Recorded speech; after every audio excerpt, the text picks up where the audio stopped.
Hola, bienvenidos a una nueva cita de libros aquí en el diario El Mostrador. Soy Francisco Castillo y hoy les vengo a presentar el libro La Era de la Farsa, a precio de mercado, del profesor Rodrigo Baño. El profesor Rodrigo Baño es profesor titular del Departamento de Sociología de la Universidad de Chile y es también autor de diversos libros, tales como Lo social y lo político, de Augustus a Patricios, y Va a caer, como decíamos ayer, y también es editor del libro La Unidad Popular 30 años después. El ensayo que hoy les presento, editado por Catalonia y publicado hace tan solo un par de semanas, se encuentra de hecho hace un par de semanas en las librerías del país, es un ensayo sobre el tránsito de la economía política a la economía doméstica. Perdón, de la economía doméstica a la economía política, al revés. Analiza cómo ha transitado la economía de las familias a la economía de la sociedad. Y me gustaría leerles un párrafo. Volviendo al asunto, no es que antes no hubiera farsa, siempre la hubo, pero no era el rasgo predominante del pasado. En cambio, ahora la farsa pareciera haber estallado en todas las esferas de la vida. Es cierto que es más manifiesta en lo que se denomina arte, donde la farsa es exagerada hasta lo grotesco de no saber lo que es arte. Y es muy notoria en la política, llegando a ser la farsa una especie de apellido de dicha actividad. Pero, aunque sea menos espectacular en otras manifestaciones de la cultura, también es notorio que está muy presente en la ciencia, la economía, la educación, el culto religioso y el discurso moral, por señalar lo que se me viene a la cabeza.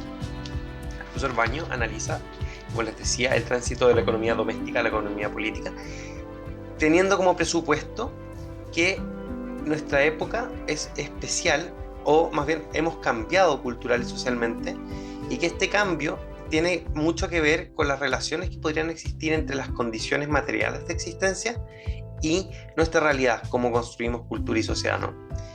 Analiza más detalladamente las consecuencias sociales y culturales del tránsito de esta economía doméstica política y lo hace desde distintos puntos de vista.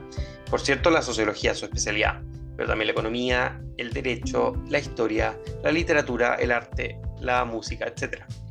Cita además a diversos autores, por cierto también sociólogos, como Max Weber o Durkheim.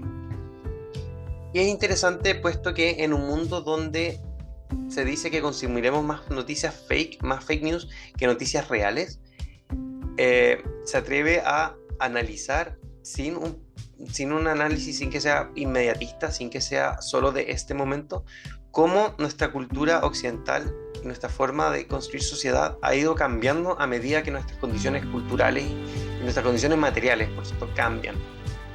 Cómo estamos, no quiero decir condenados, pero muy marcados en tanto animales a comportarnos conforme a cómo nos vemos rodeados de condiciones materiales que se han ido alterando a lo largo del tiempo. El análisis es, por cierto, profundamente histórico, desde una economía familiar, una economía de producción local, incluso de producción hasta íntima en una familia, en un campo, en una casa, a pasar a producir todo a escala global, en una economía en que el Estado y el mercado son quienes llevan la voz cantante.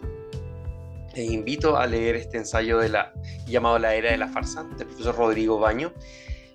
Es un libro que además puede ser complementario a otros como por ejemplo De animales a dioses o Homo Deus. Es un libro que estará en las librerías del país en la sección de actualidad.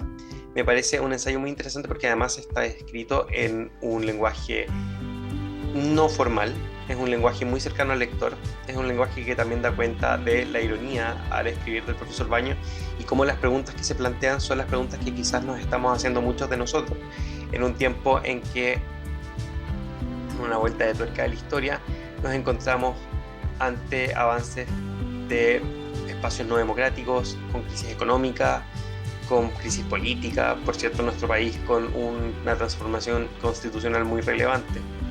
Por lo tanto, es un libro muy actual que nos puede dar algunas luces de cómo comprender por qué estamos como estamos y dónde estamos. Les invito también a seguir escuchando Cita de Libros en El Mostrador y nos pueden seguir en nuestras redes sociales, en Instagram, en Twitter. Hasta la próxima.